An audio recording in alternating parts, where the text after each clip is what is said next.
Hello student, कैसे हो सभी। उम्मीद करता हूँ सभी अच्छे होंगे। हम पढ़ रहे थे exact linear differential equation of nth order. तो पिछले वीडियो में हमने देखा exact linear differential equation of nth order क्या होती है और उसको कैसे सॉल्व करते हैं। तो उसी पे बेस्ड हम कुछ क्वेश्चन और करेंगे। तो ये हमारा क्वेश्चन आज का। तो इसको हम देखेंगे ये इक्वेशन जो हमारी एग्जैक्टनेस है या नहीं है। अगर ये एग्जैक्टनेस है तो एग्जैक्ट है तो इसको कैसे सॉल्व करेंगे। तो एग्जैक्ट देखने के लिए इसका कंडीशन ऑफ एग्जैक्टनेस होती है, वो कैसे देखते हैं। तो उसके लिए सबसे पहले हमें P0 P1 P2 ये कंडीशन पता होना चाहिए। सबसे पहले आता है हमारा P0, फिर होता है P1, फिर होता है P2, ये चलता रहता है। तो लास्ट में हमारा इक्वल में होता है Q। तो देखो एग्जैक्टनेस का जो फॉर्मूला होता है वो होता है, यहाँ से स्टार्ट करते हैं P2 से, P2 माइनस P1 का डेस प्लस P0 का डबल डेस। अगर ये इक्वल में 0 है तो ये एग्जैक्टनेस के लिए सेटिस्फाई है। तो यहाँ पे देखो 2 1 0 माइनस प्लस ऐसे चलता रहेगा। एक ये सिंगल डेरिवेटिव डबल डेरिवेटिव, ठीक है। तो देखिए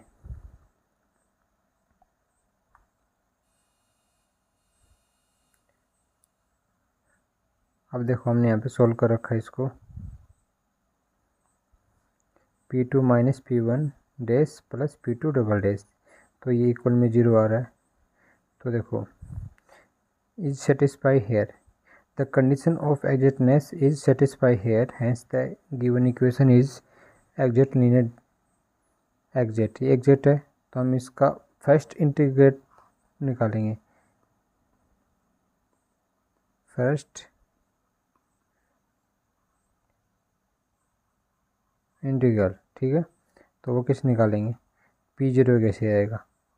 अब इक्वेशन अगर सेकंड ऑर्डर की थी तो यहाँ पे लिखेंगे फर्स्ट ऑर्डर, dy/dx, ये स्क्वायर नहीं आएगा दोनों जगह ही, dy/dx आएगा प्लस P1 माइनस P0 का डैश, इसको बोलते हैं हम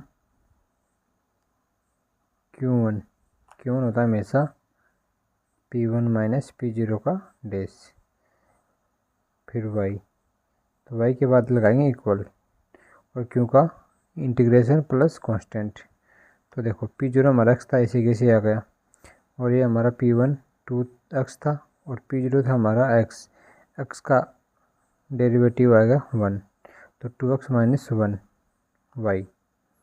अब क्या हो गया, अब कांस्टेंट हमारा ये Q था जो 0 था, अब 0 का इंटीग्रेशन कांस्टेंट होगा। ओके, अब देखो नीचे देखते हैं।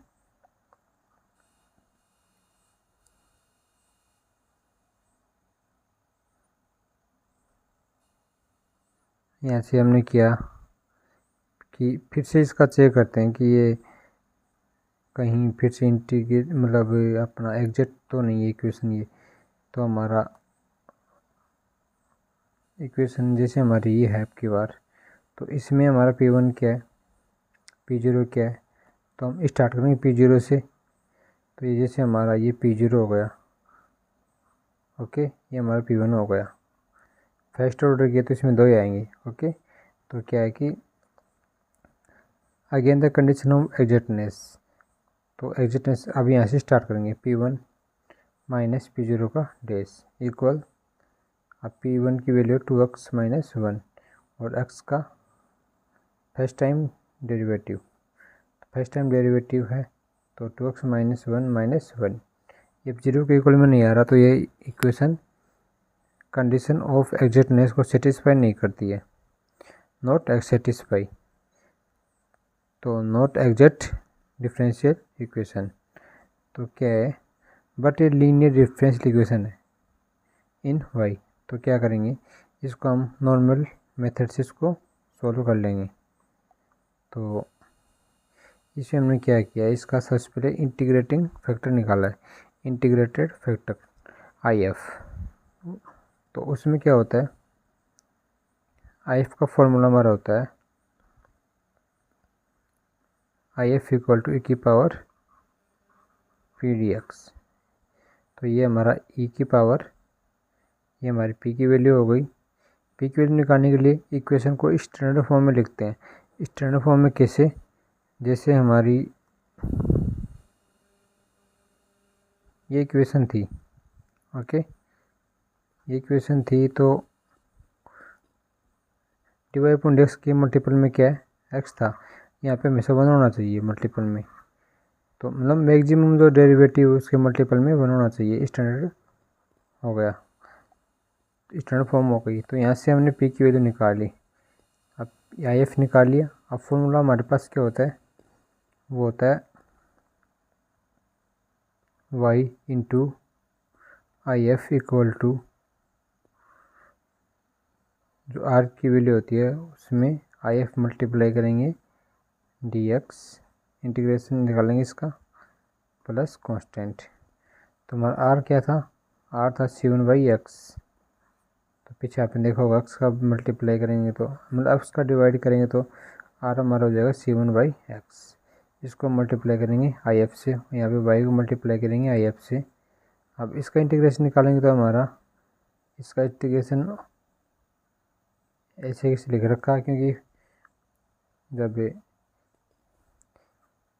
ई की पावर एक्स हो और बट्टे में एक्स हो तो इसका इंटीग्रेशन होगा नहीं, तो ऐसे कैसे लिख रखा है। तो आई एफ को इधर भेज दिया तो क्या होगा, ये y इक्वल टू होगा हमारा, x नीचे था तो ऊपर आ गया, ये ऊपर था तो नीचे चला गया, ओके। बाकी सेम ऐसे के ऐसे। तो ये हमारा आंसर हो गया। तो नेक्स्ट क्वेश्चन देखते हैं। ये हमारा क्वेश्चन सेकंड है, सेम इसमें भी वही है। इसमें हम क्या करेंगे, सबसे पहले ये जो हमारी इक्वेशन है इसको देखेंगे एग्जैक्ट है या नहीं है। तो इसमें एग्जैक्ट देखने के लिए सबसे पहले P0, P1 और P2 निकालेंगे। P0 हमारा 1+x², P1 हमारा 3x और P2 हमारा 1 है। तो एग्जैक्टनेस देखने के लिए क्या करेंगे, P2 माइनस P1 का डैश प्लस P0 का डबल डैश। तो P2 हमारा 1 माइनस 3x का 3 हो गया प्लस ये 2 हो गया हमारा, 1+x² का डबल डेरिवेटिव हो गया 2, ओके।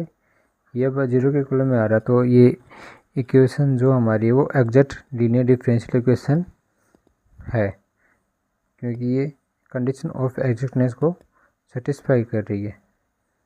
तो हम क्या करेंगे, इसका फर्स्ट इंटीग्रल निकालेंगे। फर्स्ट इंटीग्रल कैसे, जैसे P0 ऐसे कैसे सेकेंड डेरिवेटिव थी तो इसका फर्स्ट डेरिवेटिव लिखेंगे सबसे पहले, एक डेरिवेटिव कम करके, प्लस है कैसे ऐसे। अब ये 3x माइनस 2x कैसे आ गया हमारा, या ये हमने लिख रखा P1 माइनस P0 का डैश। ये हमेशा Q1 आता है हमेशा। अगर हमारी मेन इक्वेशन थर्ड ऑर्डर की है तो यहाँ पे पहला क्या आएगा, सेकेंड ऑर्डर, ये कम करके तो यहाँ पे आएगा हमारा फर्स्ट ऑर्डर और बाद में आएगा y। तो फिर क्या होता है, ये जहाँ पे Q1 आया तो फिर यहाँ पे Q2 भी आएगा, उसके बाद Q आएगा, ठीक है। तो अभी हम क्या करेंगे,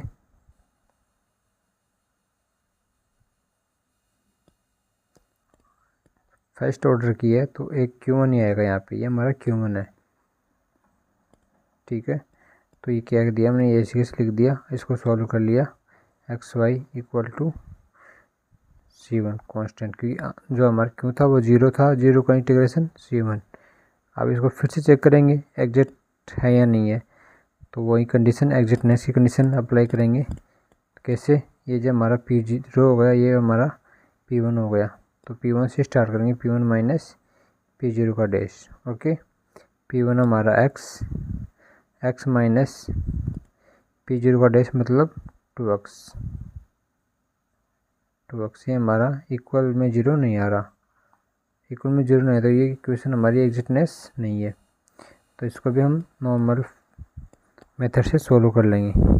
ये सबसे पहले इसका आईएफ निकाला हमने, तो फॉर्मूले में रख दिया जो पिछले इक्वेशन में हमने किया था। ओके, उसके बाद इंटीग्रेशन निकाल लेंगे, हमारा आंसर आ गया। ठीक है, नेक्स्ट क्वेश्चन है हमारा थर्ड क्वेश्चन का आंसर हमारा आया नहीं, तो इसको फिर कभी ट्राई करेंगे या फिर आपको डिस्क्रिप्शन में क्वेश्चन लिख के भेज देंगे, सारे क्वेश्चन आपको सोल्व करना है। ठीक है, जो आपका आंसर होता है वो हमको भेजना आप। क्वेश्चन फोर्थ हम देखते हैं, इसमें क्या है कि ये हमारा इक्वेशन है, ये हमारा 3rd डिग्री का है। तो देखो 3rd डिग्री का है, तो अब सेम वही एग्जैक्ट है या नहीं पहले देखेंगे। इसके लिए कंडीशन ऑफ एग्जैक्टनेस लगाएंगे। एग्जैक्टनेस में क्या होता है,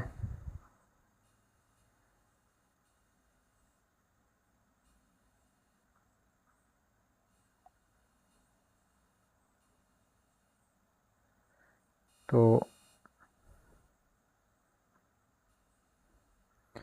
सबसे पहले हम P0, ये हमारा हो गया P1, ये हो गया P2, ये हमारा हो गया P3, ये हो गया हमारा Q। तो एग्जिस्टेंस में क्या करेंगे हम, सबसे पहले लेंगे P3 माइनस P2 का डैश प्लस P1 का डबल डैश माइनस P0 का ट्रिपल डैश, इक्वल में क्या आता है, ये हमारा आता है 2 माइनस इसका फर्स्ट टाइम डेरिवेटिव 4 का सेकेंड टाइम होएगा 2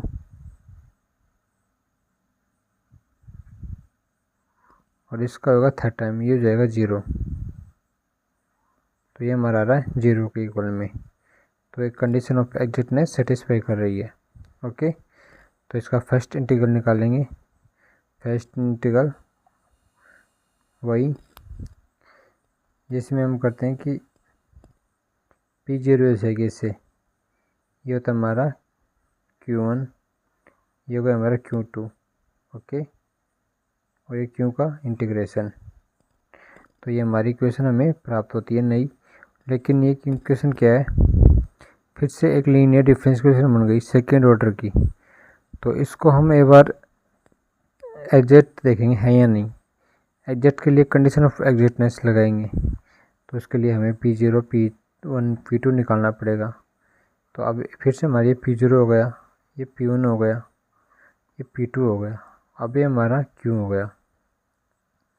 वही कंडीशन यहाँ से स्टार्ट करेंगे, P2 माइनस P1 का डैश P0 का डबल डैश, और तो हमने ये अप्लाई किया, यहाँ पे फिर से 0 आ रहा है, तो मतलब फिर से ये कंडीशन, ये जो हमारी इक्वेशन है वो एग्जैक्ट है, एग्जैक्ट लीनियर डिफरेंस इक्वेशन है। तो इसको फिर से उसी विधि से सोल्व करेंगे। इसका फिर से फर्स्ट इंटीग्रल निकालेंगे। अब ये सेकेंड ऑर्डर की, तो हमारे पास फर्स्ट ऑर्डर की इक्वेशन आएगी। ठीक है, तो जैसे हमने क्या किया, सबसे पहले P0 ऐसे कैसे, फिर सेकेंड ऑर्डर था तो हमने फर्स्ट ऑर्डर लिख लिया dy/dx। अभी हमने Q1 लिख लिया। Q1 क्या होता है हमारा P1 माइनस P0 का डैश। ओके, ये हमारा Q होता है Q1। ये हमने किया Q का इंटीग्रेशन, Q हमारा C1 आया। अब C1 का integration C1x plus C2। Okay, ये इक्वेशन आ गई हमारे पास फिर से। अब फिर से में कंडीशन लगाएंगे एग्जैक्टनेस की। इस बार ये 0 नहीं आता, तो ये कंडीशन आपके पास इक्वेशन जो आपकी बार एग्जैक्ट नहीं है, तो इसको हम नॉर्मल विधि से सॉल्व कर लेंगे। वहीं इसका स्टैंडर्ड फॉर्म हमने लिख लिया, स्टैंडर्ड फॉर्म लिख लिया, तो ये P हो गया, ये हमारा P हो गया और ये हमारा R हो गया। ठीक है, तो इसका IF निकालेंगे, इंटीग्रेटिंग फैक्टर। वो कहता है e⁻P dx ये होता है। तो इसका इंटीग्रेशन हमने निकाल रखा है।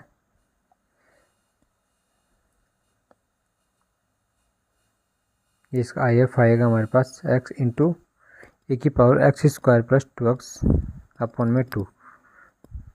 तो फॉर्मूला होता है हमारा Y into I F equal to R into I F equal D X plus C1। तो सेम वही किया, वाई इंटू आई एफ, ये हमारा आर था, आर को आई एफ से गुणा कर दिया प्लस कांस्टेंट, गुणा करके इंटीग्रेशन निकालेंगे, ठीक है। तो ये गुणा करके हमने इंटीग्रेशन निकाल दिया। तो इंटीग्रेशन आता है तो ठीक है, वरना हम इसी कैसे लिख देंगे। तो ये हमारा फाइनल आंसर रहेगा, ठीक है। तो क्वेश्चन इजी था, ज़्यादा हार्ड नहीं था।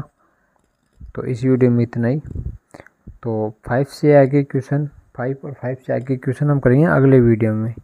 तो तब तक के लिए आप देखते रहिए हमारा चैनल। धन्यवाद, बाय।